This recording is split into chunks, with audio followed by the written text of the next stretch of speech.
Sir, किस तरह की तैयारियां लोकसभा चुनाव को लेकर भारतीय जनता पार्टी की शुरू हो सकता है? देखिए, राजस्थान में लोकसभा चुनाव 19 को पहले चरण का चुनाव होगा, जिसमें चूरू लोकसभा की सीट का मतदान भी होगा।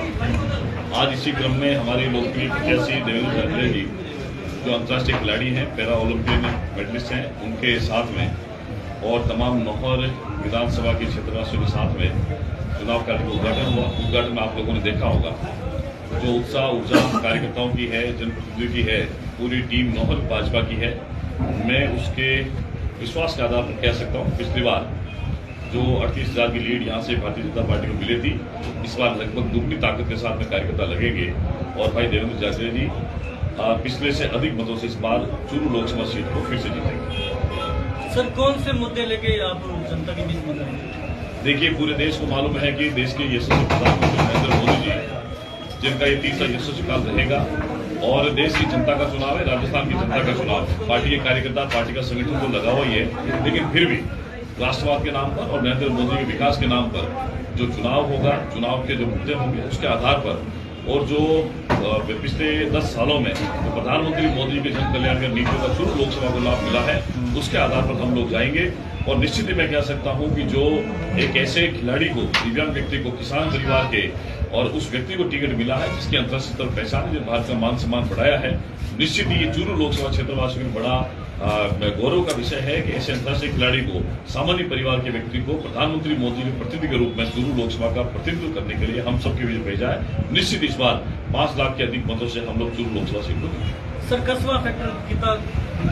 देखिए, मैं सोचता हूं कि पिछले 10 सालों से भारतीय जनता पार्टी का नेतृत्व प्रधानमंत्री मोदी जी कर रहे हैं, सब उसके एक सहयोगी रूप में काम कर रहे हैं। मैं सोचता हूँ पार्टी जीतती है, पार्टी का विचार जीतता है। हमारे यहाँ व्यक्ति महत्वपूर्ण नहीं, बल्कि पार्टी का सिद्धांत और पार्टी के विचार महत्वपूर्ण है। 2014 में भारतीय जनता पार्टी जीती, 2019 में जीती और 2024 में भारतीय जनता पार्टी जीतेगी। स्वार्थवश कुछ लोगों ने अपने स्वार्थ की पूर्ति जब नहीं हुई तो उन लोगों ने भारतीय जनता पार्टी को छोड़कर कांग्रेस की सदस्यता ग्रहण की है। कोई फर्क नहीं पड़ेगा। मैं इतना दावे के साथ कह सकता हूं कि चूरू लोकसभा सीट जो पिछली बार 3.5 लाख मतों के अंतर से जीती थी, इस बार 5 लाख मतों से जीतेंगे। प्रचंड बहुमत के साथ प्रचंड विजय चूरू लोकसभा से भारतीय जनता पार्टी की होगी। सर, चूरू लोकसभा क्षेत्र हॉट सीट बन के जा रही है। अभी कस्बा जी ने विपक्ष आरोप लगाए थे एक व्यक्ति विशेष पे। देखिए, पार्टी का जो सिंबल है, केंद्रीय संसदीय बोर्ड तय करता है। सब लोगों की सामूहिक सहमति, सर्वसम्मति के आधार पर तय होता है। पार्टी में एक व्यक्ति का कहना आरोप निराधार है और मैं तो सोचता हूं ये नरेंद्र मोदी जी का जो प्रतिनिधित्व करने के लिए जेपी नड्डा जी ने, अमित शाह जी ने और प्रदेश की इकाई ने जो तय किया, सर्वसम्मति का फैसला होता है। इससे पहले भी आप लोगों ने देखा होगा, एक व्यक्ति का निर्णय कभी नहीं होता है, हमारा निर्णय सामूहिकता के आधार पर। सर, मोदी जी का 2019 में नारा और भी था कि भाई हर मकान जो पक्के होंगे। पिछले 2 सालों से होल्ड क्यों करती है प्रधानमंत्री आवास की? देखिए, प्रधानमंत्री आवास की योजना है अंत्योदय की योजना से जुड़ा हुआ, जहां समाज के अंतिम पंक्ति में बैठे व्यक्ति को जिसका पक्का मकान है, पक्की छत देने के लिए प्रधानमंत्री आवास योजना का लाभ मिलना था। लेकिन पिछले 2 सालों से जब से कांग्रेस की सरकार राजस्थान में आई, उन्होंने पूरी की पूरी जो योजना थी बंद कर दी। जब 2017-18 में जिन लोगों को लिस्टेड कर दिया गया था प्रधानमंत्री आवास में, उन्होंने उस लिस्टेड में से 50% से ज्यादा उन लाभार्थियों के नाम काट दिए, सिर्फ इसलिए कि उनके बीच में कहीं मोदी जी का नाम नहीं मिले, उनको योजना का लाभ नहीं मिले।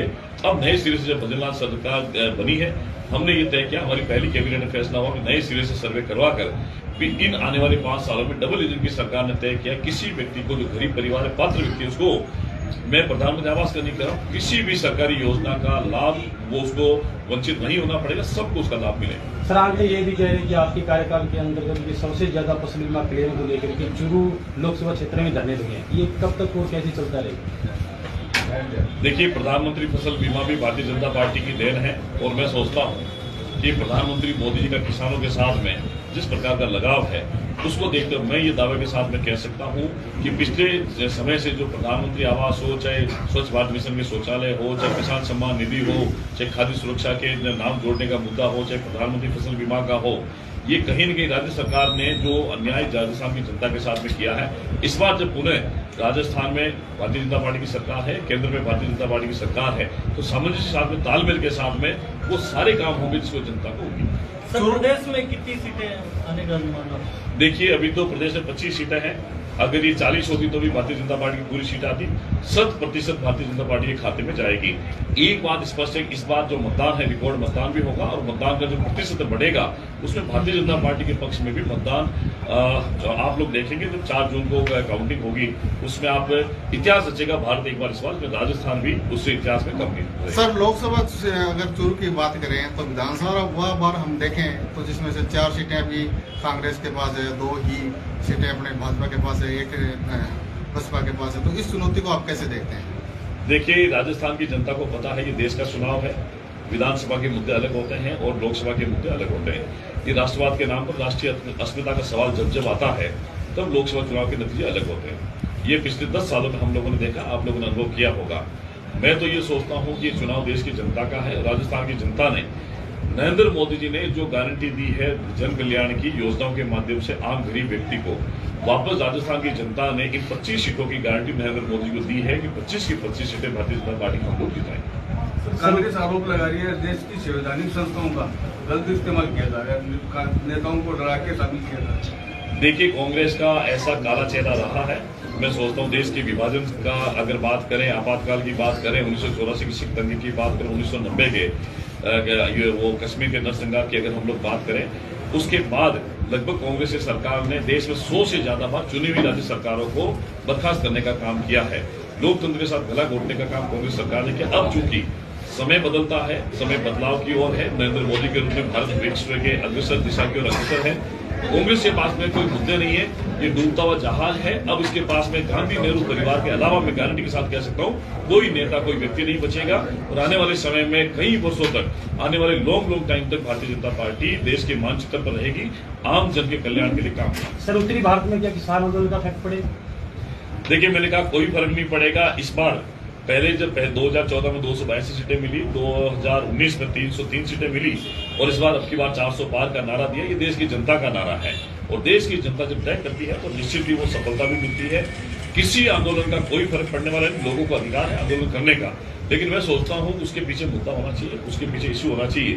लेकिन प्रधानमंत्री मोदी जो किसानों के लिए किया है, व्यापारी वर्ग के लिए किया है, इन लोगों ने जीएसटी का विरोध किया था, लेकिन आज 1.5 लाख करोड़ से ज्यादा का कलेक्शन आज हो रहा है। ये एक ऐतिहासिक क्रांति है। नोटबंदी का इन्होंने विरोध किया। अब उसके बाद में ये सारे जो सकारात्मक परिणाम जो भारत की राजनीति में आने थे, ये नरेंद्र मोदी के ऐतिहासिक कालखंड में हुए हैं। और मैं एक बात और दावे के साथ कह सकता हूं कि ये जो 2024 से 29 का कार्यकाल होगा, ये विश्व के अंदर भारत की राजनीति को राष्ट्रीय शिखर पर पहुंचाने का काम करेगा। ऐतिहासिक फैसलों का, ऐतिहासिक निर्णयों का कार्यकाल रहेगा। इलेक्ट्रॉनिक बॉन्ड पर क्या बोलना चाहिए सर, क्या कहना चाहिए? देखिए, ये माननीय सुप्रीम कोर्ट का जो फैसला आया है उसका हम लोग सम्मान करते हैं और देश की न्याय व्यवस्था में विश्वास करना हम सबकी जिम्मेदारी बनती है। इसके बारे में हमारे देश के जो राष्ट्रीय अध्यक्ष जी हैं, केंद्रीय गृह मंत्री, उन्होंने बहुत विस्तार से चर्चा करी है।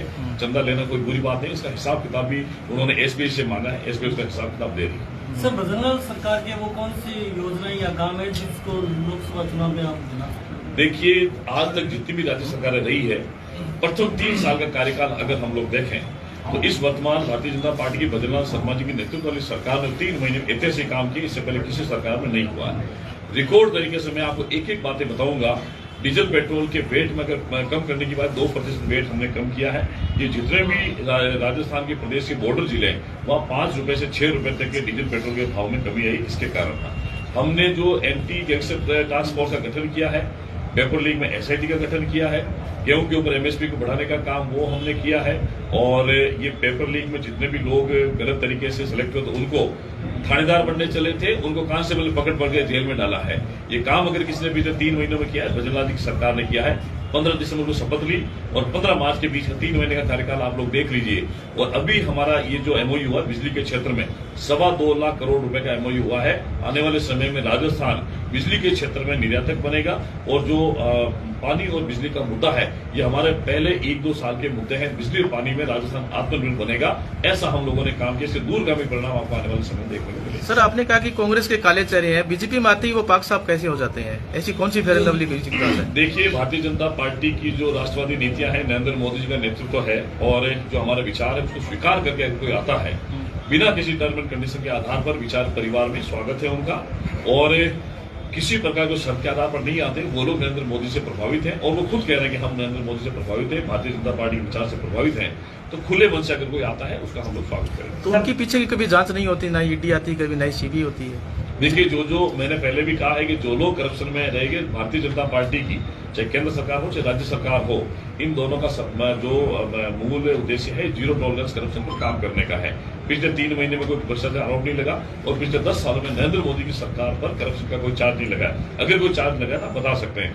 जब भी किसी पे चार्ज लगा है तो हम लोगों ने तुरंत ही उसको हटाया है, उसको कार्यमुक्त किया भी है। आगे भी जब भी कभी ऐसा कोई चार्ज लगेगा, भारतीय जनता पार्टी इसी नीति नियम पर काम करते उसको कार्यमुक्त करेगी। सर 2014 में आपका प्रमुख एजेंडा एमएसपी के साथ स्वामीनाथन आयोग की रिपोर्ट करना, 2024 आने वाला है, अभी चुनाव आने वाले नजदीक आगे।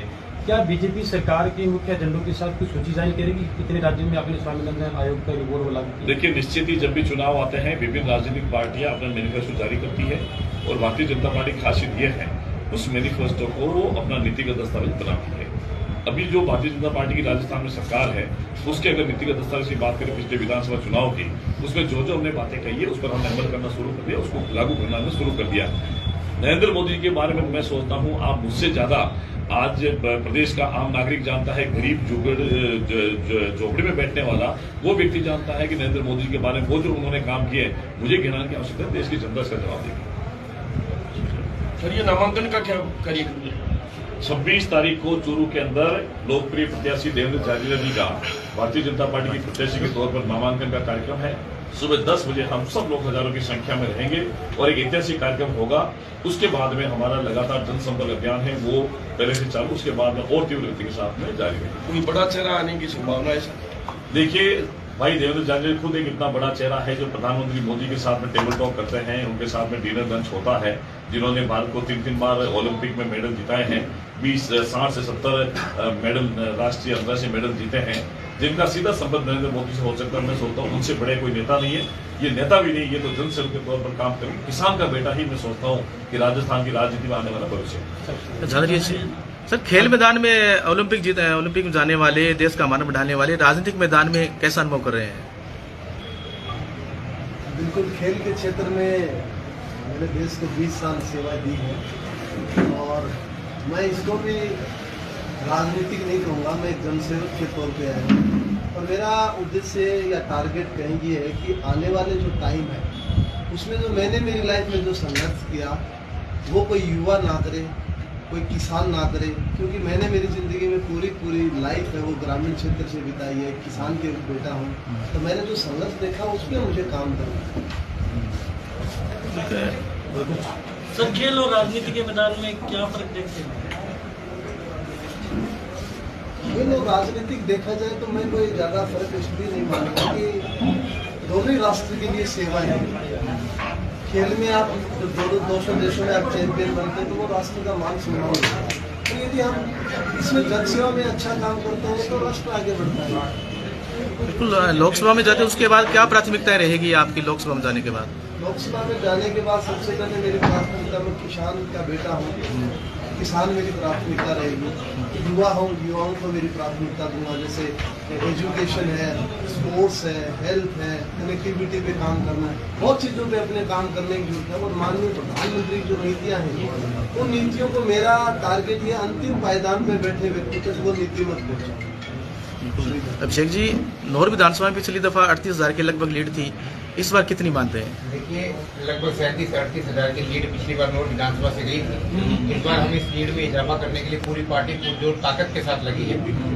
केवल 2 दिन के समय में आपने देखा कि कल तो सारा दिन कोरोना निकल गया और आज एक शानदार ऐतिहासिक कार्यालय उद्घाटन सांसद महोदय का आपने देखने को मिला कि किस प्रकार कार्यकर्ताओं में जोश उत्साह था। सभी अफवाहों पे पूर्ण नाम लगा है और देवेंद्र भाई के लिए, जैसा कि मंत्री जी ने बताया, पूरी भारतीय जनता पार्टी नौर और हमारे जिलाध्यक्ष बैठे हैं एकजुटता के साथ नौर बादरा में शानदार मतों से देवेंद्र भाई आगे बढ़ेंगे। जैसा कि आपने अपनी स्पीच में कहा था कि जो बीजेपी छोड़ के चला गया वो चला गया, क्या इशारा था आपका? देखिए, इशारा नहीं है, ये साफ तौर पे मैंने यही कहा है कि अगर कोई भारतीय जनता पार्टी छोड़ के कांग्रेस में जाता है तो हमारा कांग्रेस से सरोकार नहीं है। भारतीय जनता पार्टी के जो उम्मीदवार हैं वो सबके उम्मीदवार हैं, मोदी जी के, राष्ट्रीय अध्यक्ष जी के, मुख्यमंत्री जी के, सीपी जोशी साहब के, हमारे सबके उम्मीदवार हैं और हमारा उम्मीदवार केवल देवेंद्र भाई नहीं, कमल का फूल का निशान है। हम देवेंद्र भाई की ताकत बनकर पुरजोर ताकत के साथ, मैं अकेला नहीं, आप देख रहे हैं कि पार्टी के मंच पर जिलाध्यक्ष, पूर्व जिलाध्यक्ष, प्रधान, पूर्व प्रधान, हमारे राज्य मंत्री की दर्जा प्राप्त मंडल के अध्यक्ष, हमारी जिले की टीम, पूरा संगठनात्मक और राजनीतिक ढांचा मिलकर देवेंद्र भाई को नोर बादला से ऐतिहासिक जीत दिलाएगा। आज दोस्त का स्वागत हुआ, क्या पार्टी को एकजुटता कह सकते हैं? नहीं, वो स्वागत कोई अलग नहीं था, वो तो लाहौर विधानसभा के एंट्री पॉइंट पे हमारे